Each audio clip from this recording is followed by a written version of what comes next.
അങ്ങനെ അപമാനഭാരത്താൽ ആ പാവം മനുഷ്യനും ജീവൻ ഒടുക്കിയിരിക്കുകയാണ്.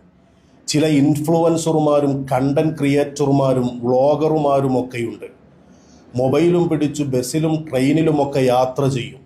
അടുത്തൊരാണ് വന്നിരുന്നാൽ അതാരായാലും പ്രശ്നമില്ല, ചെറുപ്പക്കാരനാണെങ്കിലും കിളവനാണെങ്കിലും അടുത്തൊരാണാണോ വന്നിരിക്കുന്നത്, ഒരു ഇര വീണ് കിട്ടിയ ആർത്തിയും സന്തോഷവുമാണ് അവർക്ക്. അവൻ അറിയാതെ ഏതെങ്കിലും തരത്തിൽ അവൻ്റെ ശരീരം എപ്പോഴെങ്കിലും ഒന്ന് തട്ടിപ്പോയാൽ ഉടനെ തന്നെ മൊബൈലിൽ പകർത്തുകയായി സമൂഹ മാധ്യമങ്ങളിലൂടെ പ്രചരിപ്പിക്കുകയായി. അങ്ങനെ ഒരു സംഭവമാണ് കഴിഞ്ഞ ദിവസം പയ്യന്നൂർ ഭാഗത്ത് ഒരു ബസ്സിൽ നടന്നത്. അത്യാവശ്യം നല്ല തിരക്കുള്ള ഒരു ബസ്സിനകത്ത് ആളുകളൊക്കെ നിന്ന് യാത്ര ചെയ്യുകയാണ്. ഒരു ചെറുപ്പക്കാരനും നിൽക്കുന്നുണ്ട്, അയാളുടെ തൊട്ടടുത്തായി ഒരു താത്താപ്പെണ്ണും നിൽക്കുന്നുണ്ട്. ആ ചെറുപ്പക്കാരൻ്റെ കൈ ഇവളുടെ ശരീരത്തിങ്ങനെ ഉരസുമ്പോഴേക്കും അവളത് വീഡിയോയിൽ പകർത്തുകയാണ്. നിങ്ങൾ ആ വീഡിയോ കണ്ടിട്ടുണ്ടാവും. സാധാരണ ആളുകൾ എന്താ ചെയ്യല്? അത്തരത്തിൽ ഒരാളുടെ കയ്യ് മേത്ത് തട്ടിയാൽ നമ്മൾ അവിടെ നിന്നും മാറി നിൽക്കും. ഇപ്പം അതല്ല കാലം. ഉടനെ തന്നെ ഫോൺ എടുക്കുകയാണ്, എന്നിട്ടത് മൊബൈലിൽ പകർത്താൻ ശ്രമിക്കുകയാണ്.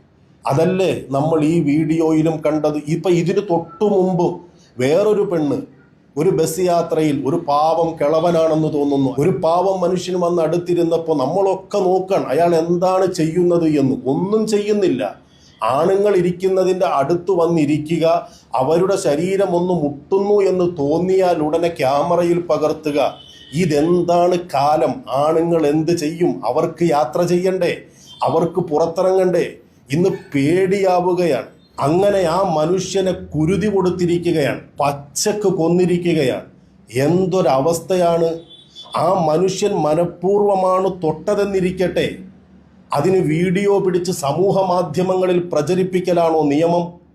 ഇതിനെതിരെ നമ്മുടെ നാട്ടിൽ ഒരു നിയമം കൊണ്ടുവരണം, കർശന നടപടി ഉണ്ടാകണം. ഒരു മനുഷ്യൻ മനഃപൂർവ്വം അങ്ങനെ തൊട്ടാൽ ഒരു തെളിവിന് വേണ്ടി അത് റെക്കോർഡ് ചെയ്യാം, എന്നിട്ട് നമ്മുടെ നിയമ സംവിധാനങ്ങളെ സമീപിക്കാം.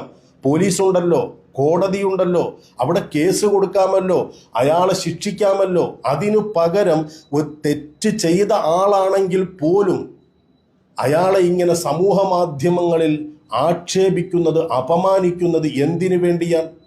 ആ മനുഷ്യനെ അങ്ങനെ ആക്ഷേപിച്ചപ്പോൾ അയാൾ തെറ്റുകാരനല്ല എന്ന് അയാൾക്ക് ഉറച്ച ബോധ്യമുള്ളത് കൊണ്ടല്ലേ അയാൾ ആത്മഹത്യ ചെയ്യേണ്ടി വന്നത്? അയാളുടെ അഭിമാനം അത്രയും വലുതായി അയാൾ കാത്തു സൂക്ഷിക്കുന്നത് കൊണ്ടല്ലേ അയാൾക്ക് സ്വന്തം ജീവൻ ഒടുക്കേണ്ടി വന്നത്? ഇത്തരത്തിൽ പെണ്ണുങ്ങൾ ഇറങ്ങി തിരിച്ചാൽ ആണുങ്ങൾ